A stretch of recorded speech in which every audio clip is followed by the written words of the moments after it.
Hello এবং নমস্কার, আমি অভিক। আজ থেকে বছরখানেক আগে এই ভিডিও বানানো শুরু করি।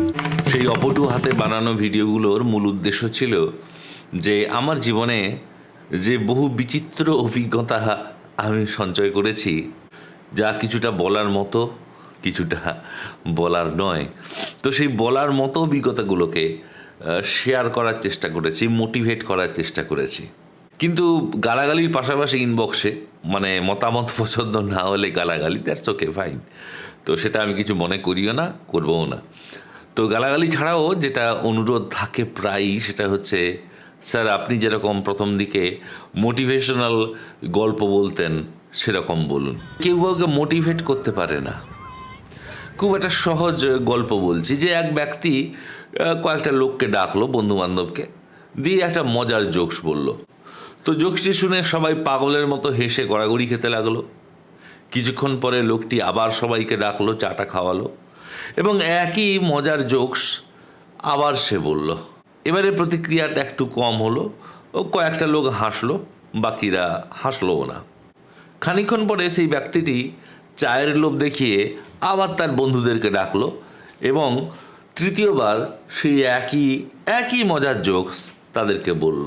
এবারে কিন্তু দু একজন মুচকি হেসে বলল, পাগল বা ছাগল, বাকিরা রে রে করে মারতে এলো।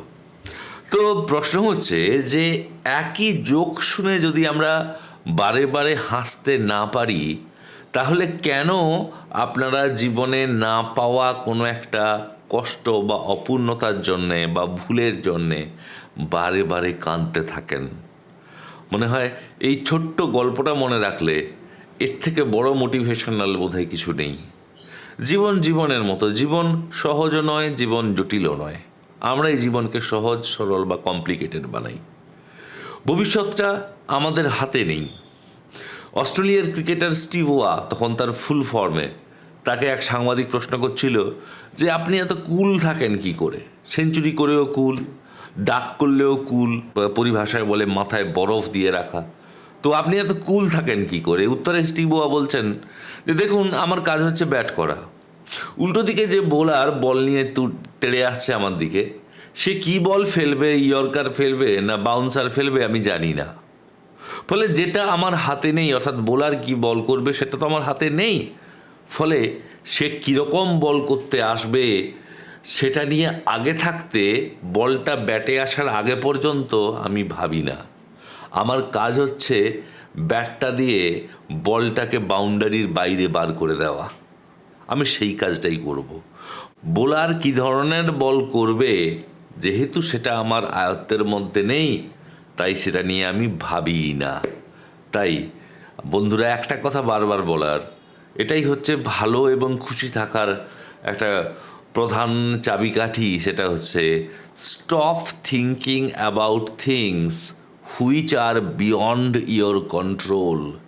কিছু কিছু জিনিস আছে বন্ধুরা, যেটা আমাদের আয়ত্তের মধ্যে নেই, উপরওয়ালার হাতে রয়েছে। ছেড়ে দিন তার হাতে, কোথাও না কোথাও পথ তো শেষ হবেই। আসলে বন্ধুরা, এই যে ডিপ্রেশন, মানসিক যন্ত্রণা, এর একটা বড় কারণ হচ্ছে আমাদের মধ্যে না পাওয়ার রাগ, একটা ক্রোধ। যদি আপনি রাগটাকে কন্ট্রোল করতে পারেন, তাহলে যুদ্ধের অর্ধেকটা জিতেই গেলেন। যা রাগ আসছে সেই রাগটাকে তক্ষুনি প্রকাশ না করে, কারণ রাগটা হচ্ছে একটা অ্যাবনর্মাল ইমোশন।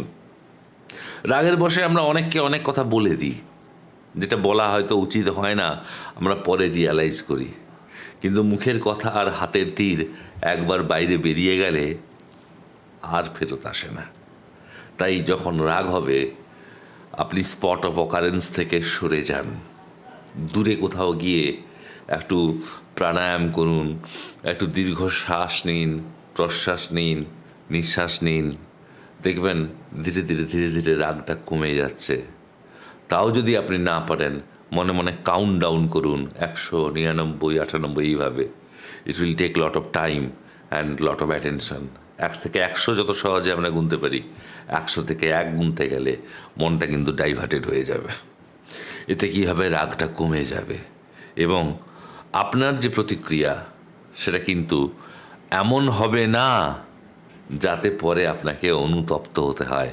হ্যাঁ, আপনি অবশ্যই আপনার রাগ প্রকাশ করবেন, আপনি যে একমত নন সেটাও বলতে পারেন, কিন্তু সেটা এমনভাবে বলবেন না যাতে পরে নিজেকে অনুতপ্ত হতে হয়, একটা সম্পর্ক নষ্ট হয়ে যায়। फिर बोल क्या है, क्या नाम क्या है इसका? ये सुशांत सिंह राजपूत है। अबे नाम है कि पूरा एड्रेस है? क्या बातचीत करेगा? ফেভিকল দিয়ে আর যাই হোক সম্পর্ক জোড়া লাগানো যায় না। একে অপরের সাথে হাতে হাত না মিলিয়ে অপরের দুঃখকে নিজের দুঃখ বুঝতে না শিখি, তাহলে নিজেকে যদি বিচ্ছিন্ন দ্বীপের মতো ভাবে বলে কল্পনা করি, তাহলে সমস্যা আরও বাড়ে। আনন্দ সবার সাথে ভাগ করে নিলে আনন্দ বাড়ে, দুঃখ সবার সাথে ভাগ করে নিলে দুঃখ কমে। সবাই হাতে হাত ধরে নতুন করে এই পৃথিবীটাকে গড়ব, নতুন করে একে অপরের রঙে দুনিয়াকে রাঙিয়ে দেব। যদি বাড়াও হাত যেন থামবে ঝড়, মুছে যাবে রাত। বসুধৈব কুটুম্বকম, সবাই আমার বন্ধু, অন্যের বিপদ মানে আমারও বিপদ। ভালো থাকবেন, নমস্কার।